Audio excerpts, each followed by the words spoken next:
आजिकली कुन बाकी है कुन बाचुकरा गन इता तो उम्र होए से एज होए से शादी बोले टाइम पहुंच से शादी करबी कोइले तो के एक्सक्यूज बनाए जाने आजिकली तो ना शादी करबले भी फ्री लागे इंडिया दे तीता तीनटा केसेस लाब्रा माइकी खानब्रा मोटा मोरा मोरा इदिया इदिला एक्सक्यूज थोड़ी के ना इता तो ना माइकी खान पहिला तो तखन रिलेशन दे नर्व्स हात काटी बेरा इता मोटा खान लाको ला काटी बेरा से तो शादी करबले भी फ्री लागे मिले इंडिया दे बिनो से नागालैंड दे इतो मतलब इतो की लगा लॉजिक इतो सीधा सीधी कोई ना है रिजेक्शन ना है ये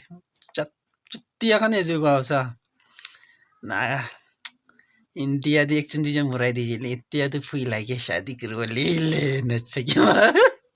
रिजेक्शन हो कि नहीं था तो न रिजेक्शन बर्दाश्त करा रहा इतने लगा एक्सक्यूज बनाए थे